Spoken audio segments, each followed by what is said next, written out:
Hello student, आइए आज हम क्लास 7th के लिए सर्वांग समता प्रतिबंध क्या होते हैं उनके बारे में करेंगे। तो पहला प्रतिबंध जो है वो हम पहले लेंगे। यहाँ है SSS सर्वांग समता प्रतिबंध। इस SSS का मतलब क्या है, यहाँ देखिए, यदि दिए गए सुमेलन के अंतर्गत एक त्रिभुज की तीनों भुजाएं क्रमशः किसी दूसरे त्रिभुज की संगत भुजाओं के बराबर हों तो दोनों त्रिभुज सर्वांग सम होते हैं। एक त्रिभुज की तीनों भुजाएं, यहाँ ध्यान रखिए आप, और दूसरे त्रिभुज की भी दूसरे त्रिभुज की संगत भुजाओं। संगत भुजा क्या है? Corresponding sides. जिस तरह से एक ट्रायंगल ये है और इस ट्रायंगल का नाम रख दिया मैंने ABC, और ठीक इसी प्रकार की सेम इतनी साइज की दूसरी ट्रायंगल बनाई और दूसरी ट्रायंगल सेम बिल्कुल इतनी साइज की और इसका नाम रख दिया DEF। तो अब ये बात समझें, एक त्रिभुज की तीनों भुजाएं, यानी कि जिस तरह से AB भुजा है, दूसरी भुजा BC है, तीसरी भुजा CA है, ये तीनों भुजाएं क्रमशः किसी दूसरे त्रिभुज की, इस त्रिभुज की संगत भुजाओं के, संगत का मतलब है जो इसके संगत है वो ये है DE, BC के संगत है EF और AC के संगत है DF। ये भुजाएं बराबर हों तो दोनों त्रिभुज सर्वांग सम होते हैं। अर्थात जितनी लेंथ इसकी है, इसकी लेंथ हमने मान ली 5 सेंटीमीटर है, तो इसके संगत ये है, ये भी 5 सेंटीमीटर ही होनी चाहिए। दूसरी ये है, अगर ये 4 सेंटीमीटर है तो ये इसकी साइड ये भी 4 सेंटीमीटर ही हो। तीसरी साइड ये, अगर ये 6 सेंटीमीटर है तो ये भी 6 सेंटीमीटर। इस संगत का मतलब ये है, जैसी संगत इसकी है, इसके संगत ये भुजा है वो नहीं है। तो इस कंडीशन में दोनों त्रिभुजें सर्वांग सम होती हैं। तो इसका नाम है SSS सर्वांग समता प्रतिबंध। SSS का मतलब समझिए ना, साइड साइड साइड। ये साइड साइड साइड, ये तीनों साइड इन तीनों साइडों के इक्वल हों, उसका नाम SSS प्रतिबंध है। क्योंकि ये सर्वांग समता, अब सर्वांग समता शब्द आपने नया सुना होगा। जिस तरह से इसके शब्द से पता लगता है, सरव, अंग और सम, ये 3 शब्दों से बना। सरव, अंग, सम, सर्वांग सम। सरव माने सारे, अंग माने पार्ट्स और सम माने बराबर। इसके सभी पार्ट्स, इसके सभी पार्ट्स के बराबर हों। सभी पार्ट्स कौन से? तीनों भुजाएं, तीनों कोण, इसके तीनों भुजाओं और तीनों कोणों के बराबर हों तो हम कह सकते हैं कि ये दोनों ट्रायंगल, दोनों त्रिभुजें सर्वांग सम है। अब इसके लिए ये जरूरी है, सुमेलन एक शब्द आया यहाँ, ये सुमेलन क्या होता है? सुमेलन होता है ये सुमेलन का निशान है। जिस तरह से त्रिभुज ABC है, यहां मैंने लिख दिया त्रिभुज ABC, और इसके सुमेलन, इस त्रिभुज के सुमेलन त्रिभुज DEF है।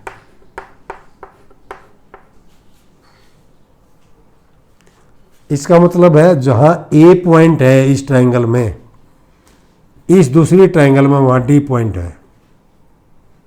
जहां A है वहीं D है, और इस ट्रायंगल में जहां B पॉइंट है वहां E पॉइंट है। इस दूसरी ट्रायंगल में जहां B है वहां E है, जहां C है वहां F है, C जहां है वहां F है।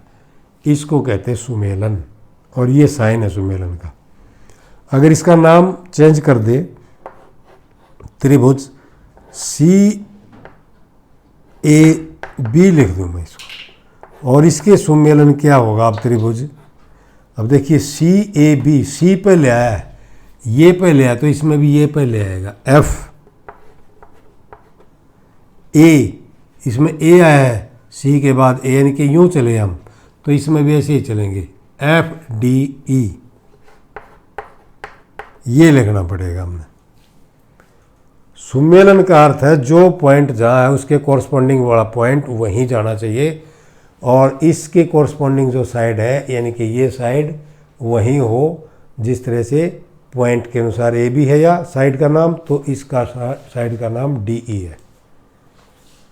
तो ये जो निशान लगाया मैंने, ये निशान है सुमेलन का। सुमेलन का अर्थ समझ गए होगे आप।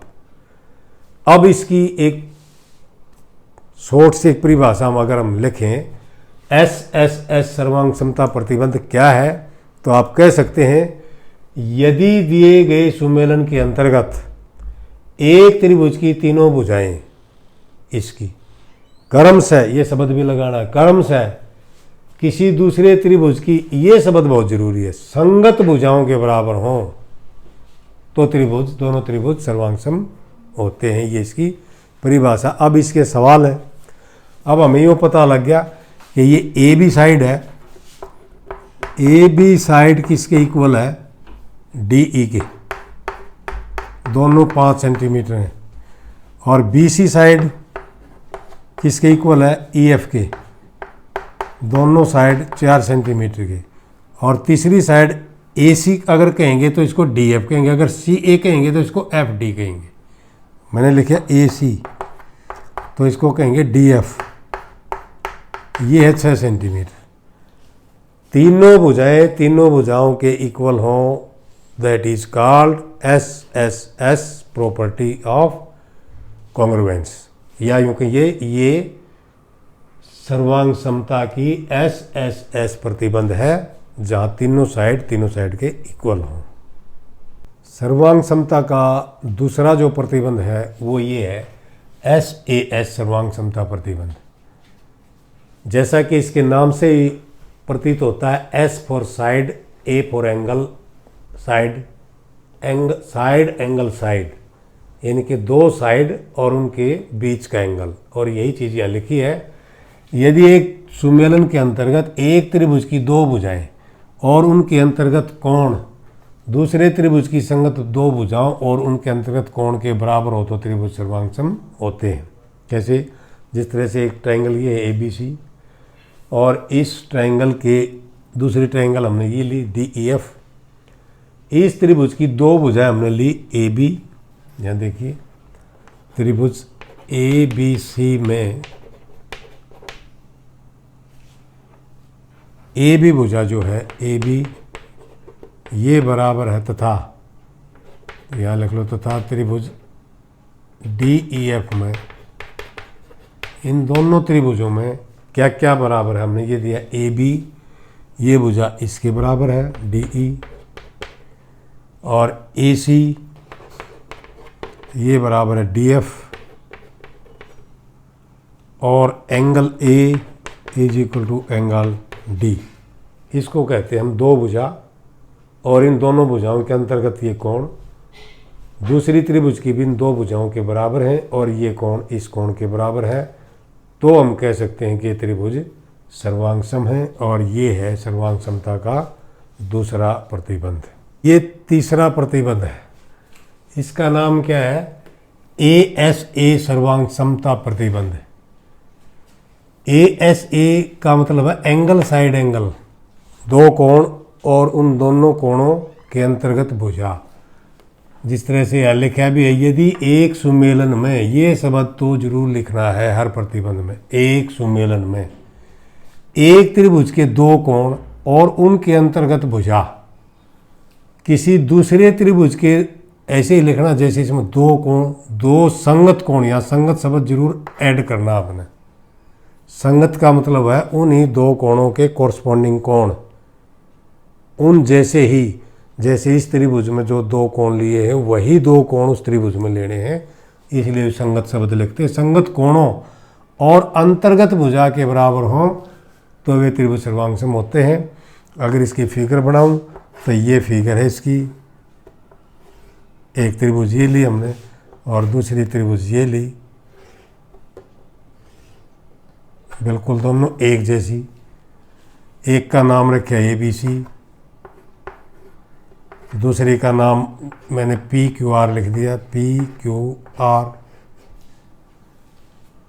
तो इसमें क्या लेना है, एक त्रिभुज के दो कोण। अब दो कोण मैंने एक कोण तो ये ले लिया B, ये तो इसके इक्वल Q के, दूसरा कोण ले लिया C R के इक्वल, और इन आगे लिखा है ना दो कोण और उनके अंतर्गत भुजा। अंतर्गत ये भुजा, जिस भुजा पे ये दोनों कोण बने हैं वही भुजा, ये भुजा नहीं, ये भुजा भी नहीं। अंतर्गत शब्द का मतलब है उन दो कोणों के अंतर्गत जो भुजा है, इन दो कोणों के अंतर्गत भुजा BC है। तो ये भुजा अगर इस QR के इक्वल हो, किसी दूसरे त्रिभुज के दो संगत कोणों यानी कि उन्हीं दो कोणों और अंतर्गत भुजा QR के बराबर हो तो वे दोनों त्रिभुज सर्वांगसम होते हैं। तो इसमें अगर इसके नाप की बात करूं, या हम यूँ लिख सकते हैं कि भुजा AB, ये भुजा AB ये बराबर होगी PQ के। इसके ऊपर एक डैश भी लगा देते हैं ऐसे बार। इस बार का मतलब होता है रेखाखंड AB इक्वल रेखाखंड PQ। तो ये रेखाखंड इसके इक्वल, लेकिन हमने रेखाखंड नहीं, हमने तो एंगल लेना है, तो इसलिए इसको मैंने गलती से रेखाखंड लिख दिया। एंगल लीजिए क्योंकि हमारे पास तो त्रिभुज के दो कोण, या हम लेंगे कोण B बराबर कोण Q, कोण C बराबर कोण R, और इन दोनों कोणों के अंतर्गत भुजा कौन सी है, BC। अब इसके ऊपर डैश लगा सकते हैं, BC ऊपर डैश बराबर इसके इक्वल कौन सी है, QR, और QR के ऊपर भी ये रेखाखंड QR, रेखाखंड BC इक्वल रेखाखंड QR। अगर ये इक्वल है तो हम कह सकते हैं कि दोनों त्रिभुज सर्वांगसम हैं। और इस सर्वांगसमता का नाम क्या है, ASA, दो साइड दो एंगल, और उन दोनों एंगल जिस साइड पे बने हैं वो अंतर्गत साइड, अंतर्गत भुजा, ये है सर्वांग समता का। ये चौथा नियम है। इसमें क्या लिखा है, RHS सर्वांग समता प्रतिबंध। RHS का मतलब है R for right angle, hypotenuse, side, यानी कि समकोण, कर्ण, भुजा, ये लिखा है। यदि एक सुमेलन के अंतर्गत किसी समकोण त्रिभुज का, या इस राइट एंगल का मतलब है समकोण त्रिभुज होनी चाहिए, किसी समकोण त्रिभुज का कर्ण और एक भुजा।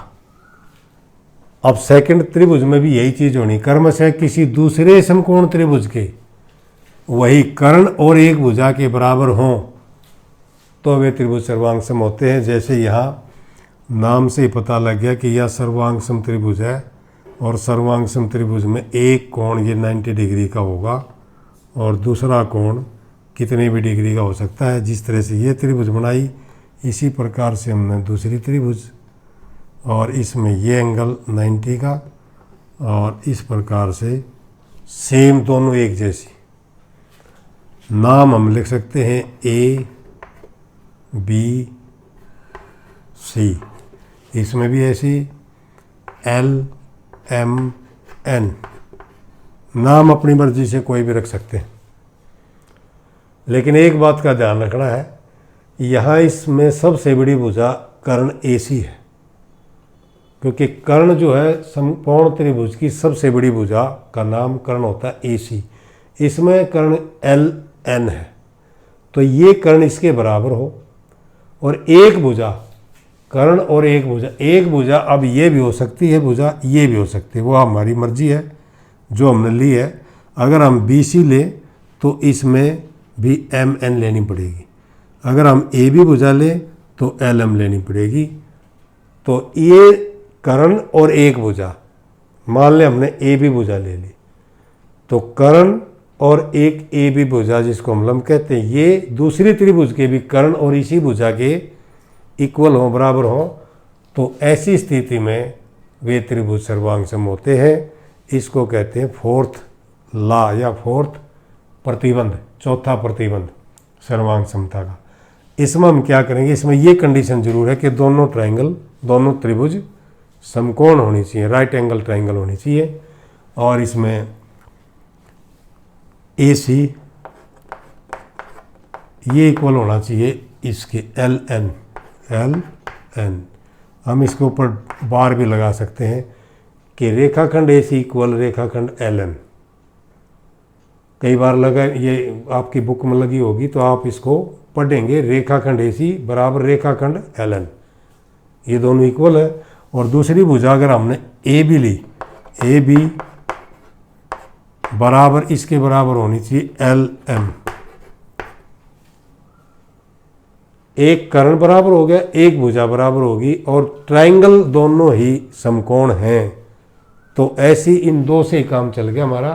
देखो यहां वैसे तो तीन चीजें हैं, लेकिन यहां हमने दो ही ली। तीसरी क्या है, ये कोण जो है, कोण B बराबर कोण M, ये दोनों समकोण हैं। ये है तीसरी चीज इसमें, समकोण। राइट एंगल यानी कि समकोण, हाइपोटेन्यूज कर्ण, कर्ण के बराबर, साइड, साइड के बराबर। अगर ऐसी स्थिति है तो दोनों त्रिभुज सर्वांग सम है। ये इसका फोर्थ नियम है। तो आज हमने 4 सर्वांग समता के प्रतिबंध आपको समझाए। मुझे उम्मीद है अच्छी प्रकार से समझ में आए होंगे। आप इस वीडियो को लाइक करें, शेयर करें और इस चैनल को सब्सक्राइब जरूर करें। Okay, thank you.